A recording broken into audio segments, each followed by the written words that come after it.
Hi everyone, welcome to my videos on circular breathing.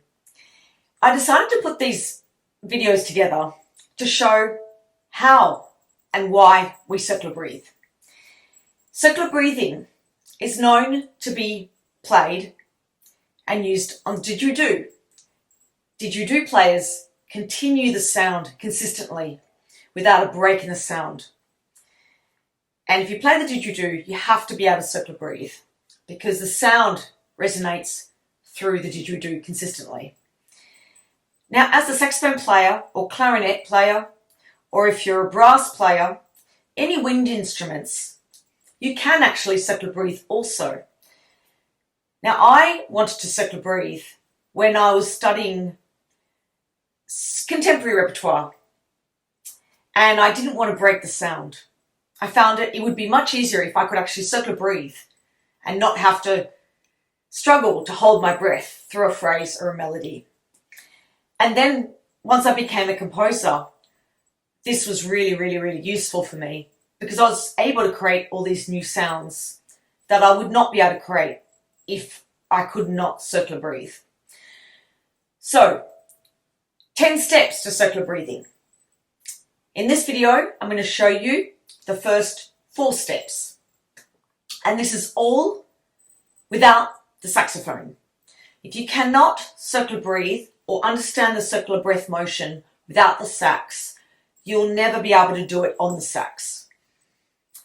Now, I'm going from my own experience that I could never do it on the saxophone, because I was trying to do it straight away on the saxophone. Now, once I took the saxophone away and tried to understand what I had to do with my cheeks, my muscles, my embouchure to create the circular, consistent sound, I then was able to do it on the saxophone. So this is my own experience that I'm trying to share. And there's a number of different ways you might learn how to circular breathe. But this is what I taught myself that actually worked. So I thought that might be useful for a number of people. So step 1, I started with just developing my muscles in my cheeks, because without the muscles in the cheeks and the embouchure and around this whole area, this is very important when circular breathing, because you need to be able to control it and push the sound out while you're breathing at the same time. So step 1 is to simply puff the cheeks out. Exactly like that, like a blowfish. So you have just puffed your cheeks out, and by doing that, you've got all this air stored in your cheeks. So I'll do it again. It's literally just puffing the cheeks out. That's it. That's step 1. Now, second half of step 1 is just to now do a raspberry. So raspberries, we know that babies and children can often do raspberries as a bit of a joke. And this is actually very useful for you to circular breathe, because doing raspberries, and a loud raspberry, the louder the better, develops a lot of the cheek muscles. So I remember when I was first learning how to do that and realized that I had to develop more of my cheek muscles, I was like walking home after teaching one day, and I was just on the way home, as you do, blowing raspberries and going like this. So cheeks puffed out.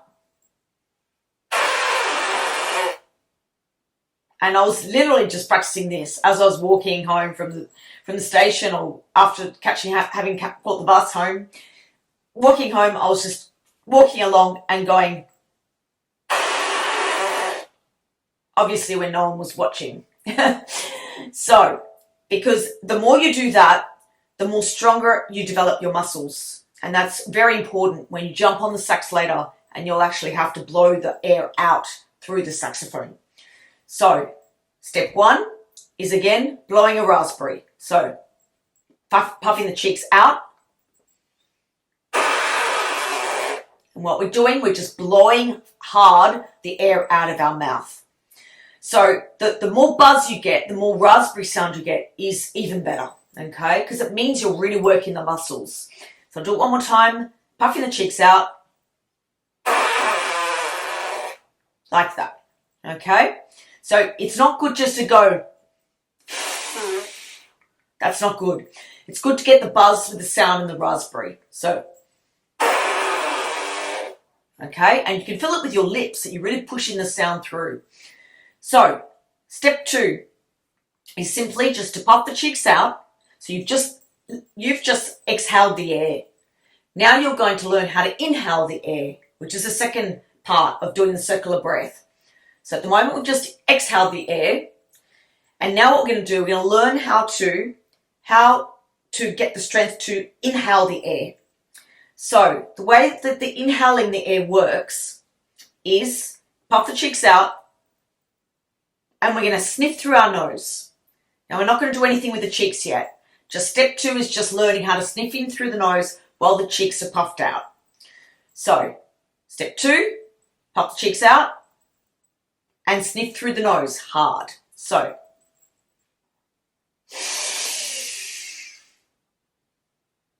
and that's it.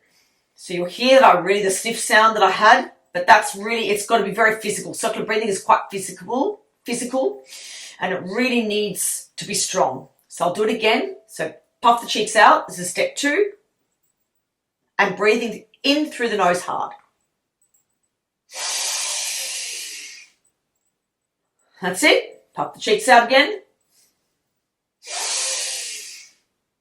And that's it. So that's step 2. Now, step 3 is actually doing the circular breath action.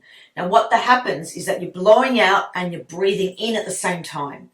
So you're blowing out, exhaling while you breathe in. So you'll do the raspberry out and then you'll do the inhale in, okay, through the nose. So we're going to breathe out, do the raspberry, and we're going to breathe in through the nose. And this is the most difficult part of doing the circular, learning about circular breathing, because this is a simultaneous action where the air goes out and the air goes in. And if you can't get that, you're a bit stuck. So you will get it. You've just got to learn the process of doing it at the same time. So I'm going to breathe out, exhale, and breathe in at the same time. So I'm going to do the raspberry, and you'll hear me sniffing in through my nose at the same time. So I'll do it again. My hands are trying to indicate I'm going out and I'm going in through the nose. Okay? That's it. So as I'm blowing out the raspberry, obviously my cheeks are diminishing and I'm just sniffing in through my nose. I'll do it one more time. Puff the cheeks out. And that's a circular breath action. Now, the rest to complete the circular breath, to actually circular breathe, is step 4. Step 4 is you blow out, you blow in at the same time like we just did, and then you blow normal air out without a gap in the sound, because that's the whole point of circular breathing. Circular breathing is, we're circular breathing when we need to take a breath. We don't always circular breathe consistently. You just circular breathe when you want to take a breath, and then you breathe out normally without creating a gap in the sound. So when you're playing the saxophone, there's no stopping the sound. Like when we take a breath, you have to stop the sound and take a normal breath and open the mouth and take a breath. When circular breathing, the air can just continue, the sound can just continue through the sax, which step 5 will show you with the mouthpiece and the neck, and up to step 10 in the second video. So this is the last step of this video. Step 4 is taking the actual circular breath and then continuing the sound out. So step 4, we're going to do a raspberry, breathe in, and then straight away blow the air out, normally, as normal. We're not doing a raspberry, but just blowing normally out and being very relaxed when we blow out. So I'll do it with my hand, try and indicate with my hands. So I'm going to blow out, sniffing through my nose, and then blow normal air out. Okay, with the out, and you should hear that there's no gap in my air. So puff cheeks out, breathing through the nose, and then normal air, which will be a thinner quality of sound you'll hear. It's just me breathing out normally. Nice and relaxed flow of air. So puff cheeks out, breathing in through the nose, and then air out. So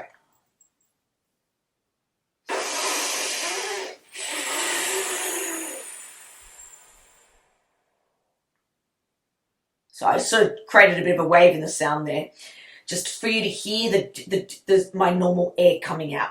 So there I breathed in and breathed out at the same time, and then just pushed normal air out. And that was a circular breath, technically a circular breath, okay? So I'll just do it again. So pop the cheeks out, breathe in, and then exhale out normally.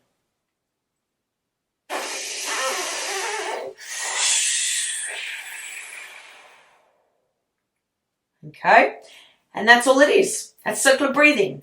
Now, if it's good to do it without the sax, before I get to the saxophone, which is the next video, step 5, is to just practice doing these circular breaths and continue with the sound, the air coming out, and you'll hear that there's no gap in the sound. So I'm going to do all that again, and this time I'm going to do a 3 or 4 circular breaths, and I'm just going to continue. I'll try and indicate with my hands. I'll do a circular breath when I want to breathe, and then blow out, and then when I'm running out of air, I'll do it. You'll hear a circular breath, and I'll indicate the circular breath, and I'll blow out again, and I'll do 4. Okay, so start off.